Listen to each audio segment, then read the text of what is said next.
Goeiedag en baie welkom, waar jy ook al vandag hierdie boodskap luister, dalk by die huis, in jou motor, vroegoggend met jou koppie koffie, of vanaand voordat jy gaan slaap.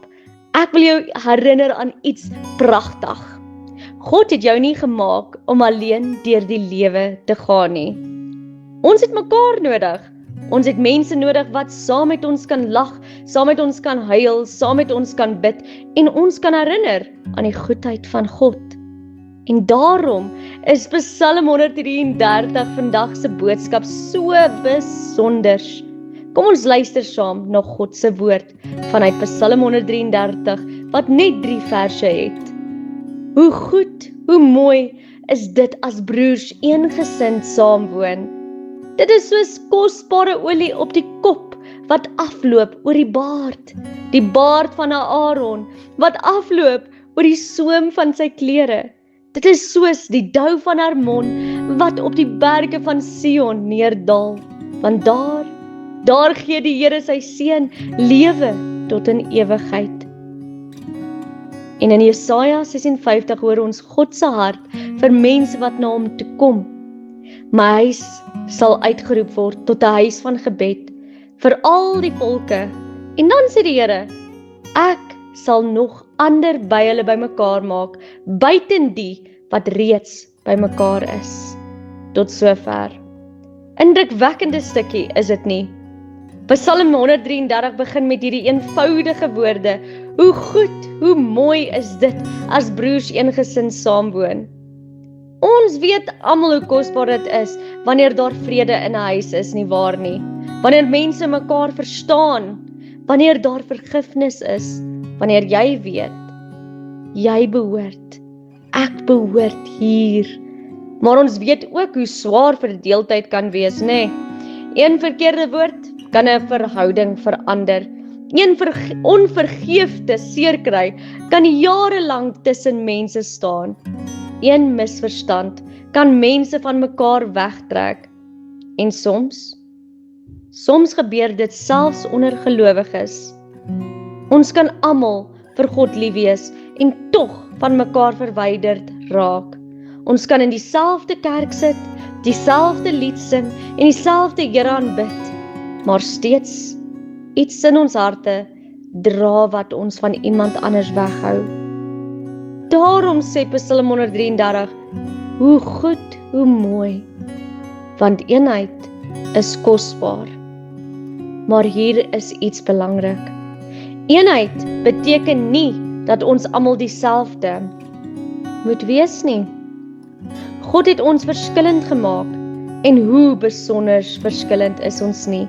Ons het verskillende persoonlikhede, verskillende gawes, verskillende stories, verskillende ervarings. Ons dink nie altyd dieselfde oor alles nie waar nie. Maar die kerk se eenheid is nie gebaseer op die feit dat ons dieselfde is nie. Dit is gebaseer op die feit dat ons aan dieselfde Here behoort, die drie-enige God. Want ons het een Vader, een Verlosser, een Here Jesus Christus, een Heilige Gees, een hoop. En daarom kan ons verskillend wees en tog saam behoort. Psalm 133 gebruik 2 besonderse beelde om God se seën te beskryf, nie waar nie? Want die eerste is die olie wat oor Aaron se kop afloop. En dan die tweede is die dou wat verfris. Dink daaraan, olie wat vloei, dou wat varsheid bring. Dit is 'n prentjie van iets wat van God afkom en mense se lewens aanraak. God wil nie hê sy kinders moet net langs mekaar bestaan nie, net in hulle eie gemaksones bly nie. Hy wil hê ons moet saamleef, ons kant bring, saam bid, saam dien, saam dra, saam vergewe, saam hoop, saam hartseer wees en saam vreugdevol wees. En dan bring Jesaja 56 vir ons nog 'n belangrike perspektief met hierdie saam. God sê, ek sal nog ander by hulle bymekaar maak. Wat beteken dit? God se hart is om mense bymekaar te bring. nie om ons in ons eie alleen te los nie. Die menslike hart wil soms grense trek nie waar nie. Dat ons vir mekaar dan sê, nee, ek hoort nie hier nie. Daardie persoon hoort nie hier nie. Hulle is nie soos ons nie. Hulle is anders. En partykeer hoor ons dit selfs. Jy hoort nie hier nie. Jy hoort werklik hier. Jy hoort nie hier te wees nie, want jy's anders. Hou op na die wêreldse dinge luister. As jy in Christus is, dan gaan jy oral hoort. Maar God sê, ek bring nog ander by mekaar. Daarom moet die kerk 'n plek wees waar mense iets van God se hart ervaar. 'n Plek waar die eensame kan voel, ek is nie alleen nie. Waar die gebroke kan voel, daar is genade vir my. Waar die mens wat ver van God afgedwaal het, kan hoor, kom huis toe. Waar iemand wat voel hulle hoort nêrens nie, kan ontdek, daar is plek vir my by God. Saam die gemeenskap van heiliges, want ons is die liggaam van God.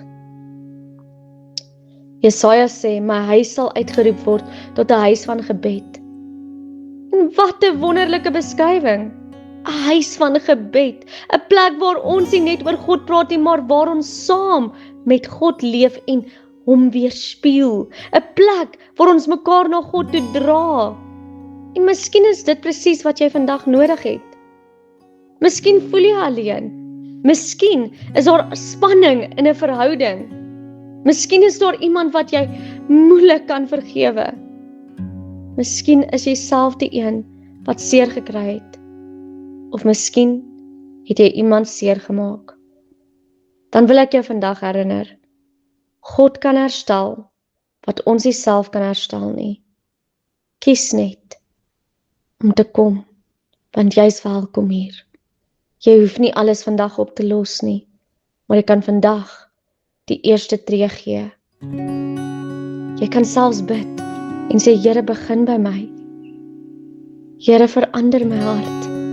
Help my om te vergewe, te luister, om minder vinnig te oordeel, om vrede te soek, om mense nader aan U te bring en selfs aan my verhouding aan U te werk. Want die vraag is nie net, is daar die eenheid rondom my nie. Die vraag is ek iemand wat eenheid bring, of is ek iemand wat eenheid afbreek, omdat ek eerder in my eie gemaksone wil bly, om dinge nie in die gesig te staar nie, om nie vir hulp te vra nie. Kom ek vra jou eerder dit. Wanneer ek praat, bou ek op of breek ek af? Wanneer ek van iemand praat wat nie daar is nie, bring ek vrede of verdeeldheid? Wanneer iemand my seer maak, kies ek vergifnis of bitterheid?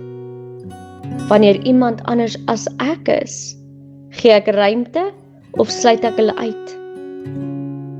En miskien is daar vandag iemand oor wie jy moet bid. Miskien moet jy iemand kontak. Miskien moet jy sê, ek is jammer. Miskien moet jy sê, ek vergewe jou. Of miskien hoef jy net vir iemand te wys, jy is welkom, jy behoort. Want Psalm 133 eindig met hierdie wonderlike waarheid. Daar gee die Here sy seën, lewe tot in ewigheid, waar God se mense in liefde saamleef. Daar is iets van die hemel op aarde, nie omdat ons perfek is nie, maar omdat God se genade groter is as ons gebrokenheid. So waar jy ook al vandag hierdie boodskap luister, wil ek regtig jou los met hierdie vraag. Wie kan jy vandag nader trek na God toe? En hoe gaan jy dit self doen om nader aan God te kom? Wie het dalk 'n boodskap nodig, 'n oproep, vergifnis, 'n gebed? Wie het nodig om te hoor, ek is bly, jy is hier? Mag jy vandag 'n mens wees wat by mekaar kom en nie uit mekaar breek nie, Mag jy vrede bring, mag jy liefde wys, mag jy vergewe, mag jy mense nader aan Jesus bring en mag jy self vandag weer weet, ek behoort aan God. Kom ons bid saam. Here Jesus, dankie dat U ons nie alleen laat nie. Dankie dat U ons deel maak van U liggaam, U kerk en U familie. Here, ons bely dat ons soms verdeeldheid veroorsaak. Ons praat wanneer ons eerder moet stil bly, ons oordeel wanneer ons eerder moet luister. Ons hou vas aan seer kry wanneer U ons leer om te vergewe. Here, begin vandag by my, verander my hart, maak my 'n mens wat vrede bring. Help my om mense nader te trek en nie weg te stoot nie. Help my om te vergewe, lief te hê, te luister. En Here, waar daar gebroke verhoudings is, bring genesing. Waar daar eensaamheid is, bring mense. Waar daar verdeeldheid is, bring vrede. En waar iemand ver van U af voel, trek hulle nader. Maak U kerk 'n huis van gebed, 'n huis van genade, 'n huis van liefde, 'n huis waar mense U kan ontmoet. Want U moet deur ons weerspieël wat die kerk is, wat saam met mekaar kan staan in U. En Here, gebruik ook vir my. Wys my vandag wie U deur my wil aanraak. Ons bid in U naam alleen, in Jesus Christus. Amen. Mag jy vandag onthou, waar eenheid woon, daar stort God sy seën uit. En mag die Here jou gebruik om daardie seën verder te dra.